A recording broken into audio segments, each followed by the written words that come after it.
Welcome back, guys. Hope you all enjoyed another week of college football, exciting matchups.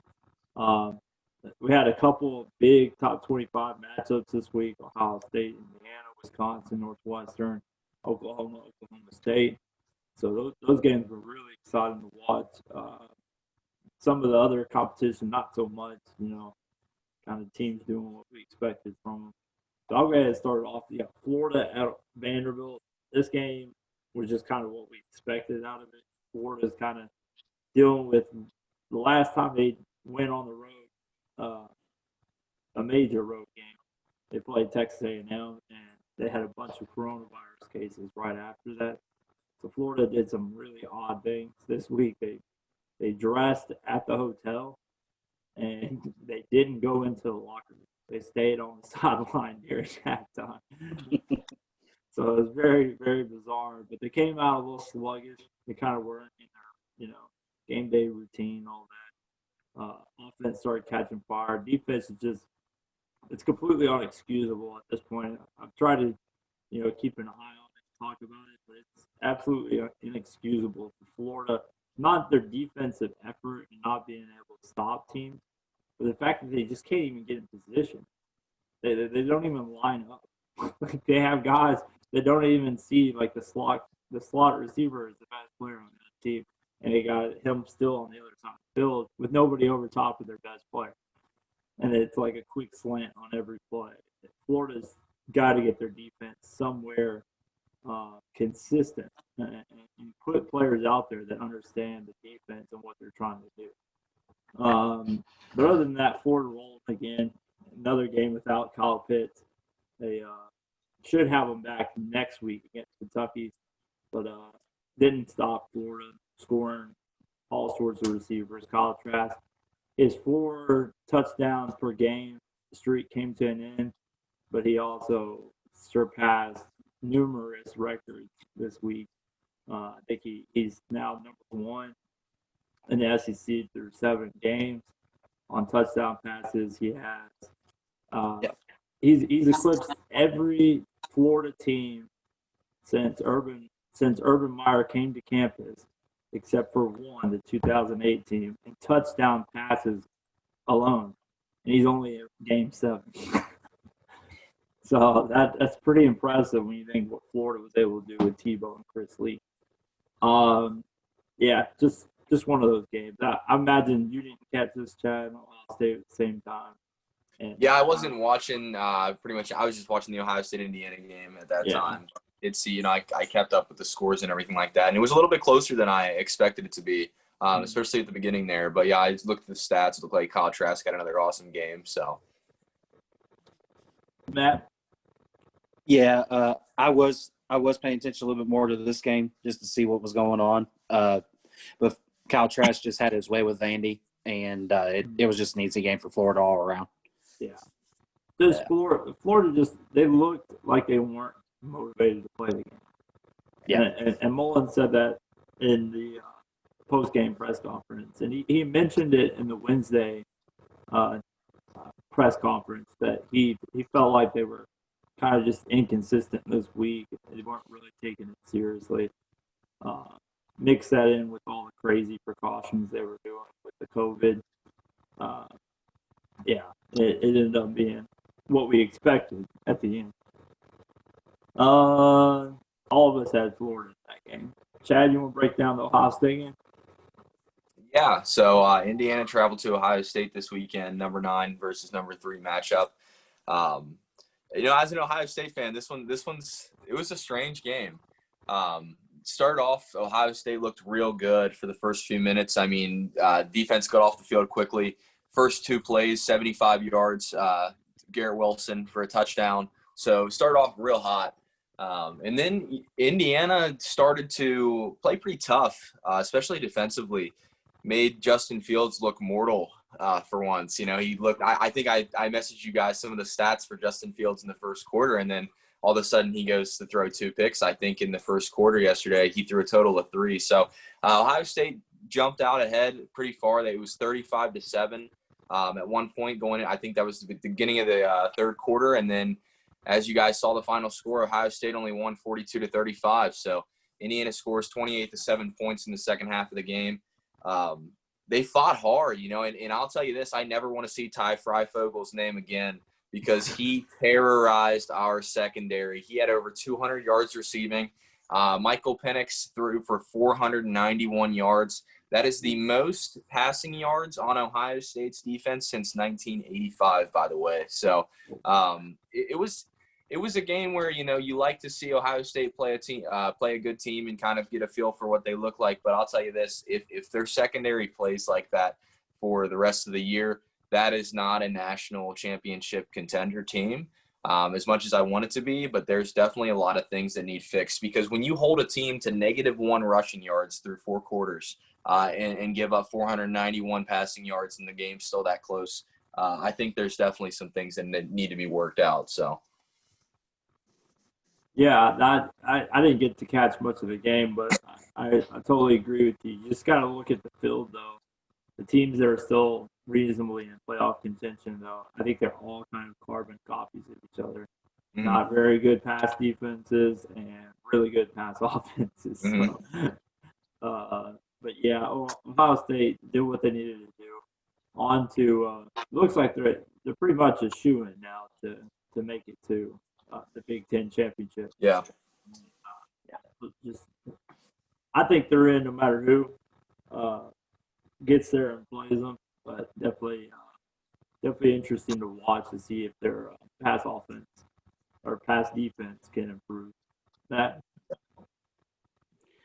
Yeah, I caught the last 5 minutes of this game, which turned out to be pretty interesting because Indiana had a chance there to go down and tie it a couple times. But, yeah, the stats for this game, like Chad said, were unbelievable to me, especially the -1 rushing yard. I don't think I've seen a game in a while in a Power 5 game where somebody's been held to -1 rushing yard through 4 quarters. But and then that quarterback for Indiana is for real, guys. I mean, shit, he's unbelievable. Does anybody know what year he is? Is he a sophomore or a freshman? I have no idea, but I mean, yeah, you're right. He is a stud, man. He finds somebody open. And one thing about that Indiana team that really surprised me is that, I mean, how many teams are down 35-7 and fight that hard to come back and continue to make those plays, continue to hang in there in their defense? I mean, Indiana looked like, like you said, they looked solid. I mean, they looked like a top 10 team playing Ohio State yesterday. So that was a fun one to watch, man. He's a sophomore. Oh, yeah, absolutely. Sophomore. Yeah. Yeah, I don't remember his ultimately, name. Ohio State did what they needed to do and hung on. All righty. Let's we all had Ohio State in that game. Mm-hmm. No surprise there. And then the next game was Cincinnati at UCF. Did either of you catch much of this game? I was watching it some because I was switching between that and the Northwestern Wisconsin game. So yeah. I mean, did you catch it, Justin?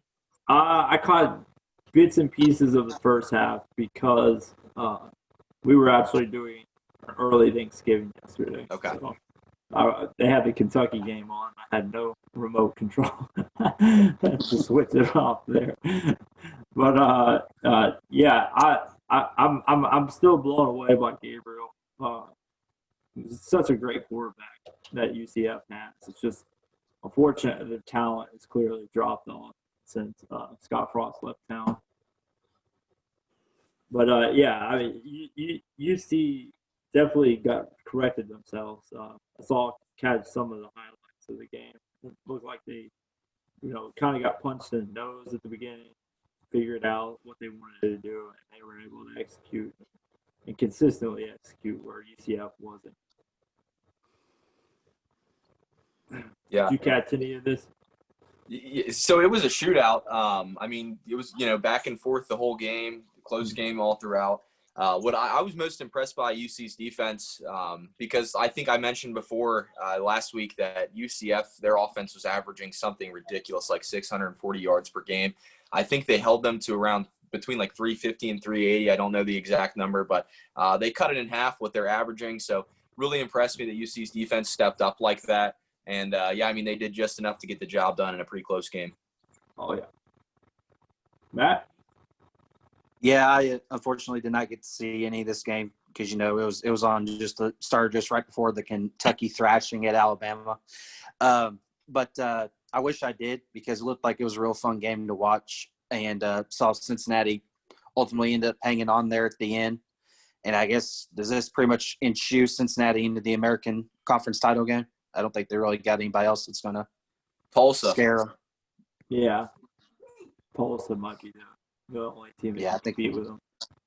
Yeah, I figured this probably just shoes them in after that, but Yeah. Yeah, I think they're definitely in the. Now, are they playing a game? Do you know?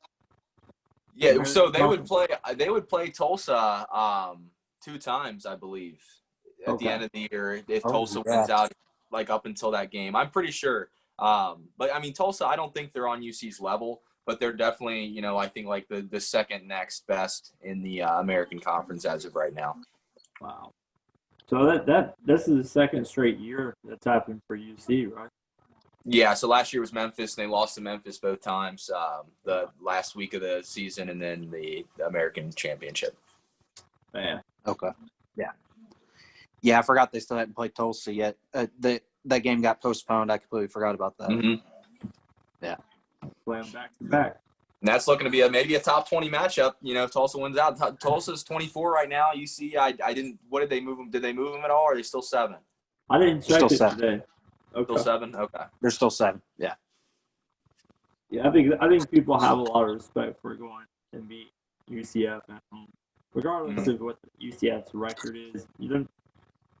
It's different than the Power 5 conferences because you take a loss, you take 2 losses in the Power 5, you might still find yourself in the top 25. If you're in the group of 5, you're not going to be in the top 25. That's not the case for UCF this year. And that's the other thing. The first college football playoff rankings get unleashed this Tuesday, so we'll see where the committee. There we go. Yeah, thanks to what some of these teams are. Nice. So BYU will be number 1 in the playoffs. BYU will be number 1. The Fighting Mormons let's see. Yeah, so in that game we were split. Me and Casey picked the upset, UCF, and you, Chad, Matt, and Alex ended up picking the correct with UC there. So that's probably there's only 2 games that we picked differently this past week. On to Wisconsin at Northwestern. I didn't catch any of this game. I tried to watch it on my phone. I think it was on Fox or something like that. I was struggling trying to figure out how to work the Spectrum app. So I was like, surely somebody else watched this one. Yeah, I watched most of this game actually, and I think that we were all expecting Wisconsin to kind of come in here and play the way they have the last few games, where they look really strong on defense. They've showed off their passing ability with Graham Mertz, and they showed off the last game where they controlled the game rushing the ball. And in this game, if you look at the stats, so obviously Northwestern won 17-7. If you look at the stats without the turnovers, you wouldn't be able to tell. Wisconsin had more offensive yards by, I think, a little bit over 100. They controlled the ball for 37 minutes out of 60. So on paper, they controlled the game, but they had 5 total turnovers in comparison to Northwestern's 1. So I think that's what's going to do it, man. And I think that I read a stat earlier that Wisconsin didn't play 1 snap in the red zone. They couldn't make it down the field, and when they did, they turned the ball over. So they just had a lot of issues with that yesterday, and I think that that's what stopped it. And Northwestern capitalized on some of the opportunities they had and won a slow game at 17-7. Yeah, I wanted to ask Alex. I know he's busy again tonight, but I really wanted to ask Alex, do you think that big layoff affected Wisconsin, kind of stymied them? I know this is their second game since coming back.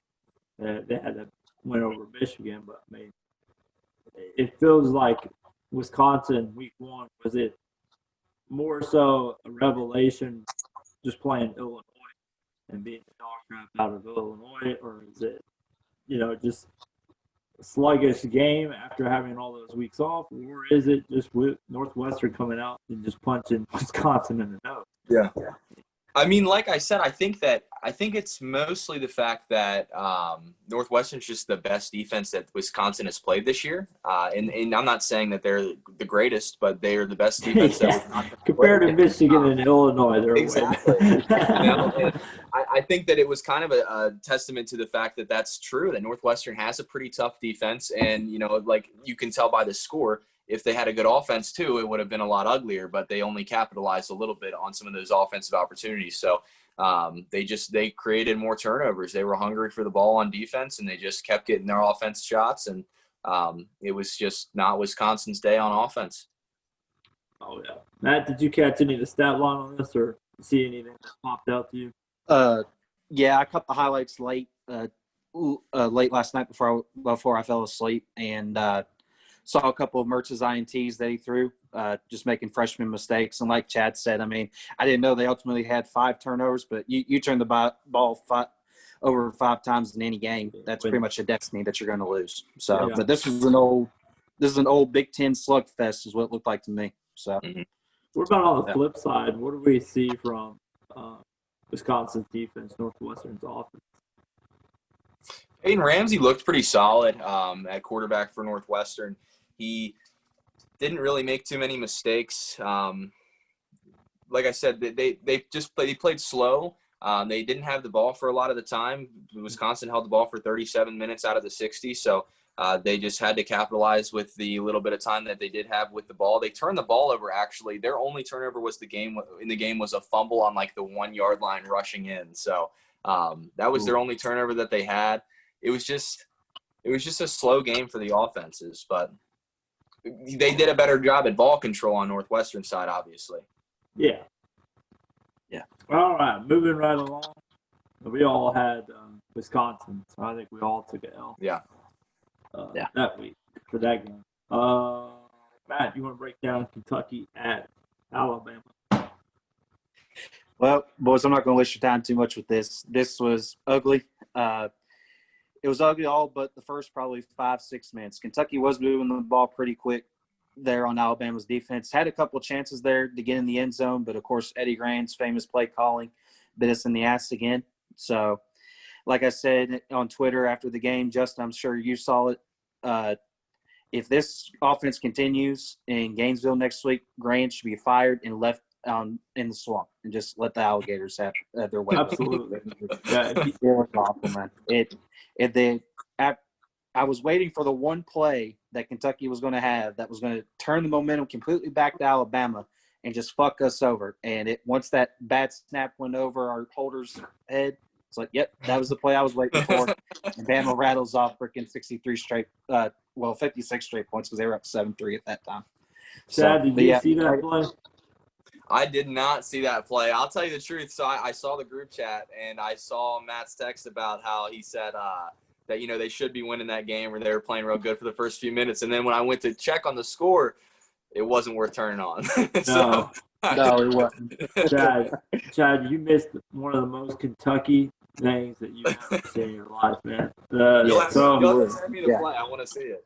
So it was 7-3 at the time? Yeah, 7-3. Right.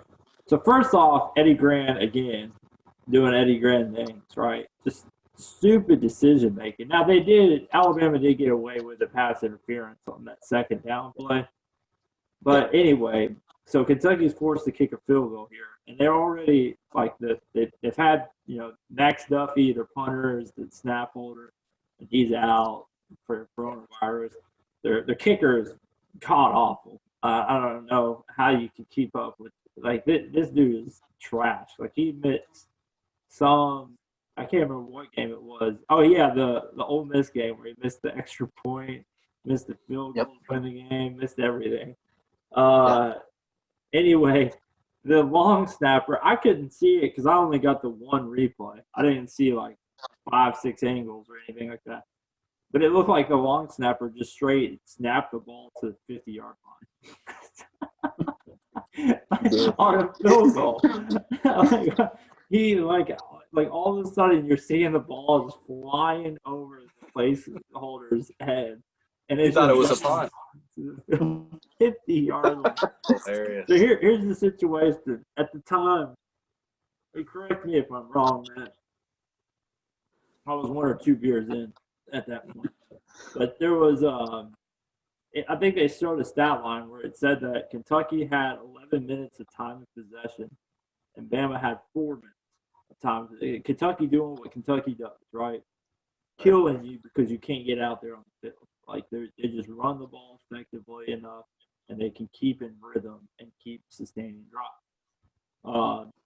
So Kentucky had all the momentum. They're right there at the goal line, and they don't come away with a touchdown, and then you snap the ball way over your head. You don't even come away with 3 points, but then you give Alabama the ball at the 50-yard line. At Alabama, it's like that was just the beginning of the end right there. It's Kentucky's motor. I mean, they were playing so confident. They were looking so fired up to play that game. But then you have situations like that, and you're dealing with losses all season long. That's what's going to happen. Like Kentucky just completely checked out of the game at that point. Is that what you think, Matt? Yeah, once that play happened, once it went over, Kentucky they lost it. They had no confidence whatsoever after that play. One other stat I want to throw at you guys: Kentucky had 120 yards of offense in the first quarter. The last 3 quarters, we had a total of 59. If that tells you anything. Goodness. Did you play 59. all 3 quarterbacks? Yes, and we played all 3 quarterbacks. When Terry threw the pick 6 to make it 35-3 there midway through the third, the next series we saw Gatewood, and Gatewood went 3 and out, and then we saw Bo Allen for a couple series, and then the last series we had Gatewood finish the game. Yeah. Yeah. Jesus. Yeah. Yeah, it was a slugfest, man. I painfully had to watch every minute of that game. I think all of us were excited to sit down and eat some food. It was painful to watch, man. Classic. And then, of course, all the Alabama fans in the world going to go on and on about how impressive their defense looked against Kentucky. All right. Nobody picked Kentucky in that game, obviously. And, dang, we missed out on Casey not being here for sure. Anybody watch the Auburn-Tennessee game? Didn't get to. Check the score. I was checking the scores until Auburn started to take over a little bit, but I saw it was 10-10 for a while there. Yeah. Auburn ended up pulling away a little bit, I think. What was the final score of that? The last I saw of it was 20-10. So It ended up being 27-17 was the final, I believe. Okay. Yeah. And that was – we talked about classic Kentucky. Let's talk about classic Tennessee. Tennessee is on the drive, and the game's tied. Was it tied at that point, Matt? Or was it I think so. 17-10? Like I said, I was peeking in on this game. I was paying a little bit more attention to the Georgia-Mississippi State game. But, it was 13-10. Yeah, 13-10. It was 13-10, and I don't know if you caught the highlight, Chad. It was all-time classic Tennessee. They get the ball straight down the field. I mean, it's like a 14-play drive, and they're running the ball right down Auburn's throat. Like Auburn, we've seen them do that this year. Georgia averaged 7.3 yards per carry against them. I think Tennessee's starting running back was ended the game averaging 8.9 yards per carry. I mean, they were running all over them. But guess what they do at the goal line? They give the ball to Garantano, and Garantano throws a pick 6 at the goal line. Gosh. It's like it's 13-10 at the time, so Tennessee is looking to go ahead, and they're completely out of the game at that point. Yeah, I saw they didn't pass for a single touchdown. It was 0 touchdowns with 1 reception. Yeah, he's they're going to be happy to move on from him, but the problem with them, and the same with Kentucky, is you move on from them, who do you got to replace them? Yeah. Nobody else Yeah. is showing anything. Yeah. So, that's just crazy, man. Yeah. But yeah, I didn't catch much of this. It looked like Auburn kind of was in control, but they kind of were sluggish in the way they were executing it at first. And then we all picked Auburn. Nobody's going with Rocky Top. One other thing about this game, Tennessee has now lost 5 straight games by double digits. Let's go. First Yeah. time in program history, right? Yeah, first time in program Oh, history. wow. I'm loving every second of it. Yeah. They started their program in 1898 or something like that. And they've never had a 5-game losing streak where all of them were double digits. Wow. Even the year that they didn't win a single, like, how many years ago was that? 2? Where they didn't win a single SEC game? Yeah, it was 2. Yeah. Yeah. Tennessee is just, like, I don't, Chad, how old are you, by the way? 23. 23. So do you recall at all Tennessee being a scary team? Not Probably really. not. No. Yeah. No. The Lane Kiffin 2009 year may have been, they were good, but they weren't Yeah. scary. They'd be about as good as like Northwestern. But Tennessee used to be a team every year that would be the number, like the Florida Tennessee game was always the first SEC game. And it was always who goes to Atlanta because pretty much no one else in the East was going to beat either one of those two teams. So it's just mind-boggling to see the state of where Tennessee is, and the duration too. It's not just that they suck. Why was it? I remember this a few years ago when they were looking for coaches for Tennessee, and I think Greg Schiano. They wanted Greg Schiano, but none of the fans wanted Greg Schiano. What was up with it? The whole Penn State deal. Oh, okay. Gotcha. Yeah, Okay. Schiano was at Penn State. Okay. Tennessee's in the Bible Belt. So Gotcha. Yeah, that makes sense. That makes sense. Not that any other religion or anything would be okay with pedophilia. Yeah. But it just comes into play a little bit more. It makes Definitely sense. doesn't settle well with Baptists. Yeah. Oh, man. But, last game was Bedlam.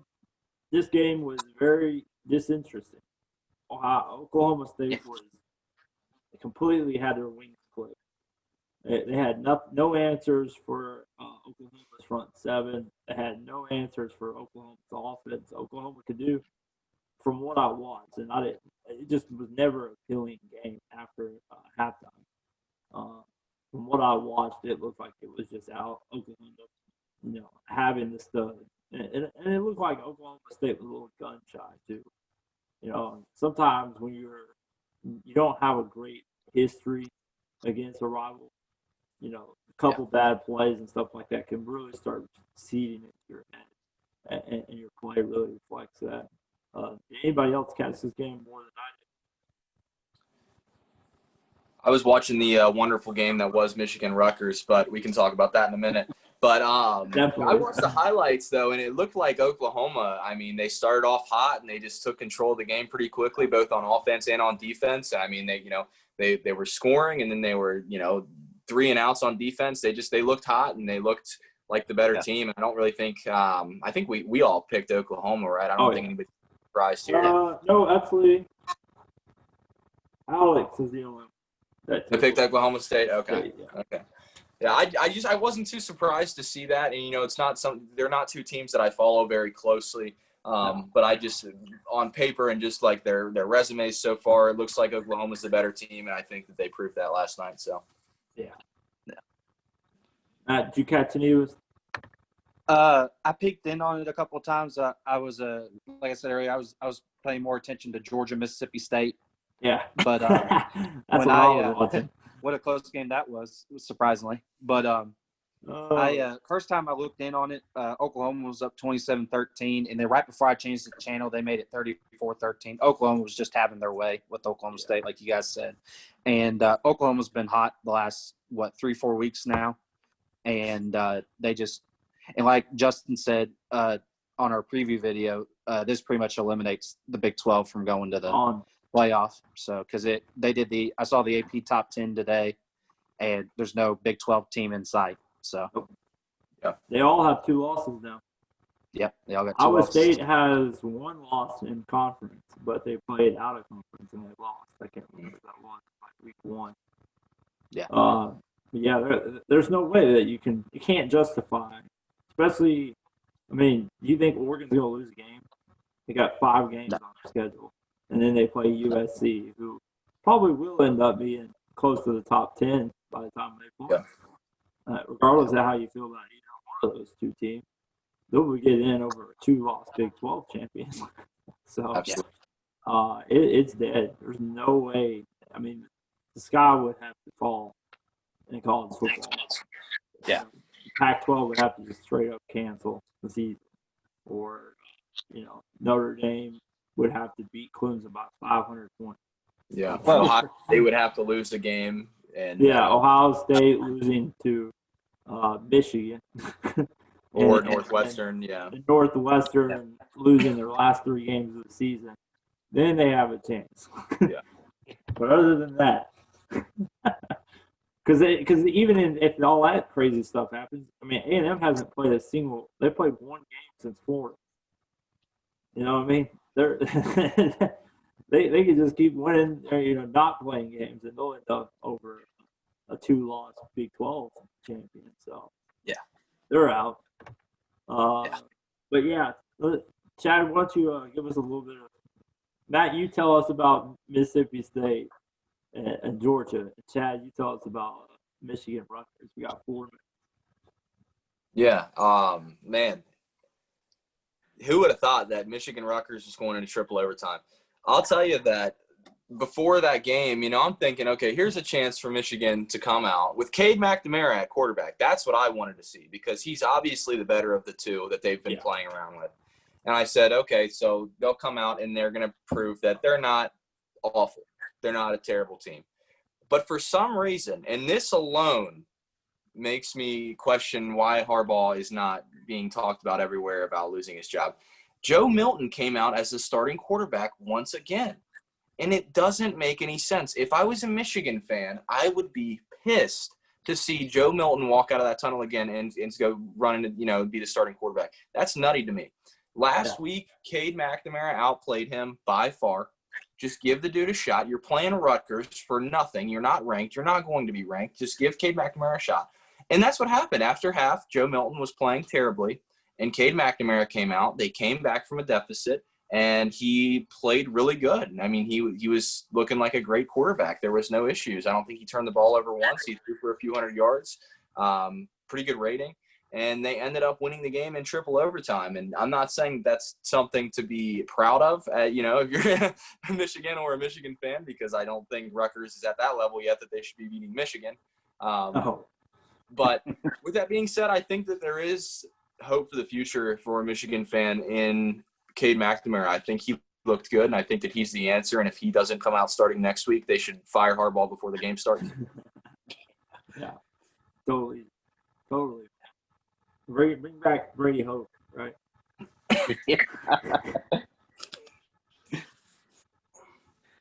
Well, what did you see in the Here, let me say one game that we didn't get to too. Now, this wasn't on our pick'em game, but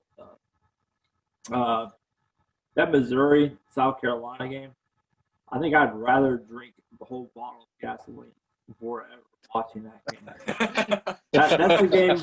That's the game I ended up landing on because I could see the cards on the table. I mean, Georgia started pulling away. I didn't even know the Michigan Rutgers game was going on until I saw somebody's text. But like I was not interested in any of these later games, Oklahoma State, Oklahoma. So I ended up landing on Missouri versus South Carolina. Just see how Missouri ends up playing because I still think they could be a little bit of a dark horse in the East. I mean, they're not going to win, obviously, but they're still a lot better than what people give them credit for. South Carolina, obviously, just firing Muschamp. I was interested to see how they would come out and perform. And, Jesus, that game was the most – it's like Missouri got a 10-point lead and said, that's enough. That's all we need. And then the rest of the game just kind of – 3 quarters went by. That was pretty much all you want. And it was funny because it was like both teams could move the ball, but then they would just shoot themselves in the foot with like a 15-yard penalty, kill the drive. The quarterback for South Carolina is exciting, though. That Naughty, I don't know if you saw any of his highlights, Matt. I know He's fast. Yeah, he's No, What I- did they say I about didn't the see it. 4.5 40? yeah. He's Pretty nutty. insane, man. But he Yeah. is a freshman, so there at the end they had the ball back with a chance to go up, and I think he fumbled like 3 straight snaps. It was still getting first downs, but it was just killing their time, and they got behind the sticks and they just couldn't convert. I think he ended up throwing a pick to seal the deal. Matt, go ahead and give us Mississippi State. Tell us about Kirby Smart's quarterback situation down there. Yeah, I took 2 things away from this game. The fact that Mississippi State was actually competing with Georgia. It was 24-24 at one time, and Georgia ultimately ended up winning 31-24. We finally found JT Daniels from the transfer from USC. Didn't know he was still around the way Georgia's quarterback situation had been going. But he had a good game. He ultimately ended up throwing 404 yards and a few touchdowns. So Yeah, I think 4 Georgia touchdowns. finally found their quarterback. So 4 touchdowns. 4 touchdowns. And this man was on the bench the whole season. Yeah. That's what I love about it, man. Like he dressed out game 1, so it wasn't like he was injured. He's still recovering. He dressed out game 1. Yeah. And the whole season long, they had a quarterback that could go out there. I grant it, right? Mississippi State's defense is a paper